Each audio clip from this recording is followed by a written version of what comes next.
Salut YouTube, j'espère que vous allez bien. Nouvelle vidéo sur la chaîne et c'est vrai que j'aurais pu la faire un petit peu avant, mais j'ai voulu quand même prendre le temps d'analyser quand même la situation.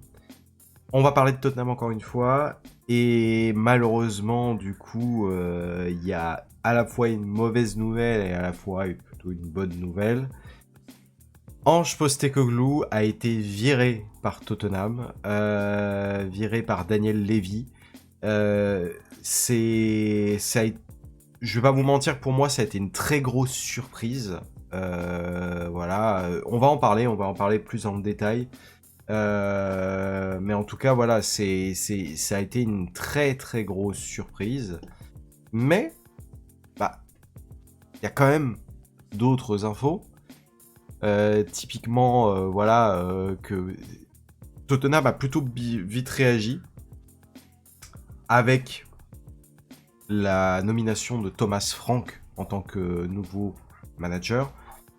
Pareil, j'ai quand même analysé la situation, je me suis renseigné un petit peu parce que je vais pas vous mentir que j'étais pas on va dire quelqu'un qui connaissait parfaitement Thomas Frank. Et c'est vrai que je voulais avant de faire cette vidéo, je voulais analyser un petit peu, connaître le coach. Je sais que pour avoir plusieurs fois Tottenham joué contre Brentford, c'était jamais facile d'affronter Brentford. À chaque fois, je me posais la question, ouh là là, comment on va faire quoi. Et voilà, donc c'est quand même c'est quand même un manager à prendre en compte et à analyser. Avant ça, petit échange sur Ange Postecoglou quand même. Moi, je suis très triste parce que je croyais en une très bonne troisième année du manager australien. Et je ne suis pas le seul parce que là, je vais pas le montrer, mais il suffit que vous regardiez les avis de beaucoup de joueurs, notamment le dernier avis qui a été sorti, c'est celui de Mickey Van de Ven, qui disait qu'il trouvait la décision de virer Ange Postecoglou très étrange, mais il faut remettre aussi dans le contexte, il a aussi dit dans son interview que, mais d'un autre côté, oui, on a gagné l'Europa League, mais d'un autre côté, la saison en Première Ligue a été catastrophique et inacceptable, et que dans ce cas-là, effectivement, de ce point de vue-là, ça peut se comprendre. Euh, Moi, si je donne mon avis, parce que là, pour le coup, il n'y a pas d'analyse profonde à faire, les Spurs ont fini 17ème de Première Ligue, ils ont fait certes gagner la Ligue Europa, ils ont tout donné pour gagner la Ligue Europa. On va dire, ça m'aurait pas choqué que les Spurs, ça m'a pas choqué non plus à 100% que les Spurs virent Ange Postecoglou, mais j'ai été très déçu parce que la réflexion que laissait entrevoir les Spurs me faisait croire que potentiellement ils pouvaient rester. D'autant plus que c'est quand même un coach qui est ultra soutenu par son vestiaire, et ça, un coach qui est ultra soutenu par son vestiaire en ayant terminé 17ème de Première Ligue, il y a quand même quelque chose, quoi. Il y a quand même quelque chose. Après, voilà, c'est aussi compréhensible que... c'est quand même compréhensible que ce club...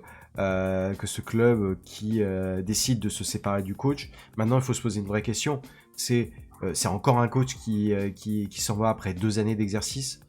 Ça commence à faire beaucoup allez, on va dire en 7-8 ans, ça commence à faire beaucoup là.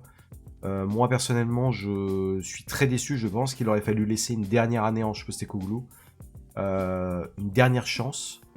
Maintenant, moi je souhaite le meilleur pour le manager australien parce que c'est un coach qui m'a fait apprécier quand même regarder les Spurs. Alors un peu moins cette année, mais parce qu'il y a eu beaucoup de blessures. Mais voilà, je pense que c'est un bon coach. Tout le monde globalement s'accorde à dire que c'est un bon coach. Mais bon, c'est quand même une info qui a fait du mal. Pour Thomas Frank, Thomas Frank, c'est quand même autre chose, hein, dans l'ensemble, parce que Thomas Frank n'a pas eu de... Alors, il a eu, comme expérience en tant que coach, il a eu 2 clubs à noter, principalement. Il a eu Brøndby, voilà, parce qu'il est danois, il a eu Brøndby. Je vais pas trop parler de son expérience à Brøndby parce que je ne suis pas ce championnat-là et puis je vais pas vous mentir que je n'y connais rien. Je connais rien à ce club, donc je vais rien dire. S'il y a des personnes, des supporters du club de Brøndby qui veulent alimenter en me disant comment il a été pendant ces années à Brøndby, même si ça remonte maintenant. Il a surtout travaillé, il a 51 ans, il a surtout travaillé en tant que manager de Brentford. Brentford, du coup, qui l'a fait monter en première ligue. Et ça, c'est quand même à noter, c'est quand même quelque chose de vraiment important à noter, parce que c'est un coach qui a été très apprécié évidemment par son club, et surtout c'est un coach qui a travaillé avec un club qui a la 19e masse salariale de première ligue. Le seul club qui a moins de masse salariale, c'est Ipswich. Ce gars a fait finir Brentford dans le ventre mou du classement plusieurs fois, même a failli réussir à se qualifier en Coupe d'Europe l'année dernière, avec un effectif qui a la 19e masse salariale. Et c'était assumé, il savait qu'il n'avait pas énormément de budget, il savait qu'il visait avec les moyens dits du bord. Ils ont réussi à propulser des joueurs comme Bryan Mbeumo, entre autres des joueurs comme Bryan Mbeumo qui ont réussi une saison extraordinaire. Yohan Wissa, c'est des joueurs. Bryan Mbeumo, ouais, Yohan Wissa. Bryan Mbeumo, si on regarde vite fait, il était évalué à combien? Il était évalué à, je crois, 5 ou 10 millions il y a même pas deux saisons, un truc comme ça. Et là, il a fini avec 20 buts cette saison en première ligue. Non, cette saison en première ligue. Yohan Wissa avec 19 buts cette saison en première ligue. C'est quand même dingue. On regarde la courbe de. Voilà, regardez. Quand il avait 19 ans, quand il avait 19 ans et qu'il était à 3, et quand il arrive à Brentford, il était évalué à 5 millions. 55 millions maintenant, Bryan Mbeumo. C'est impressionnant, hein. Impressionnant, hein. Avec une saison de dingue, hein. Une saison de dingue là qui sort. Donc, il a réussi avec un effectif somme toute sommaire. Pour moi, un effectif qui est pas un effectif ridicule, bien sûr, mais un effectif plutôt sommaire qui a réussi à finir cette saison 10e encore de Première Ligue, ce qui est mieux que Tottenham, hein, déjà. Donc rien que pour ça, voilà. Mais c'est surtout un manager qui est reconnu par ses pairs. Voilà, est reconnu par ses pairs.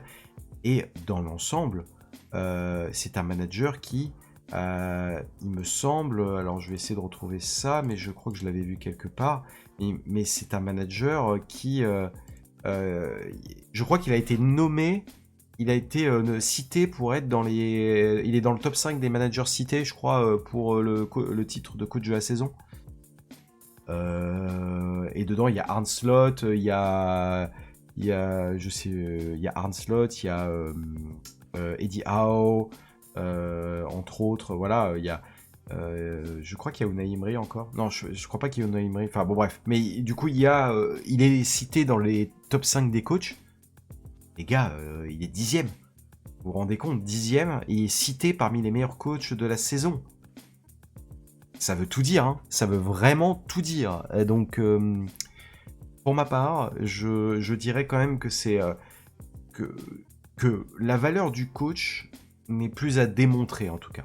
La valeur du coach n'est plus à démontrer. Et ce qui m'intéresse, et là, du coup, je vais quand même essayer de dire mon avis sur Thomas Frank, mais avant il faut faire une petite analyse, et moi je suis allé me renseigner parce que j'avoue que je ne savais pas trop. Alors je vous conseille ce très bon article. Alors c'est un article qui date, il me semble, de... Je sais pas s'il date de 2014 celui-là, 2024 pardon. Non, celui-là il date bien de 2025. Oui, c'est ça. Donc en gros, je vous conseille cet article-là de Football Coin. Je vous le mettrai je vous le mettrai du coup en description de la vidéo. Qui explique globalement comment fonctionne la philosophie tactique de Thomas Frank. Et j'ai trouvé ça très très intéressant, notamment sur le fait que s'adapte en fait à l'effectif qu'il a. Donc déjà, dans l'ensemble, c'est plutôt quelque chose de très intéressant. Euh, Avec Brentford, il a énormément encouragé un jeu très direct avec des passes verticales pour essayer d'aller chercher les joueurs de devant. Il estimait que c'était un risque plutôt acceptable, d'autant plus que son équipe défendait pas trop mal. Voilà, c'était pas une mauvaise équipe en termes défensifs. Défense homme à homme, globalement assez peu d'imprudence. Mais beaucoup quand même une volonté, alors déjà une volonté de jouer principalement en 4-2-3-1, mais on voit aussi qu'il a joué beaucoup en 4-3-3 ou en 3-4-3. Donc c'est un coach qui s'adapte, c'est un coach qui change. Et d'ailleurs, je crois qu'il y a une très bonne interview de lui. Je sais plus à quel moment, mais je crois que c'est la même je crois que c'est le même reportage que avait fait Mikel Arteta et d'autres coachs de Première Ligue, expliquant en fait son plan.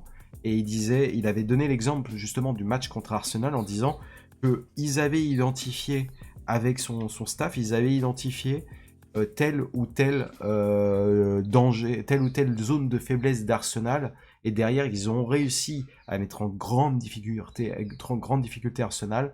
Donc voilà, c'est un coach qui va s'adapter à son adversaire. Et ça, c'est quelque chose que globalement, Ange Postecoglou, je ne vais pas dire qu'il ne le faisait pas, mais il le faisait beaucoup moins. Ange Postecoglou voulait imposer sa philosophie. Voilà, il dit on impose notre jeu, c'est mon plan A et c'est tout. Thomas Frank, c'est pas ça du tout.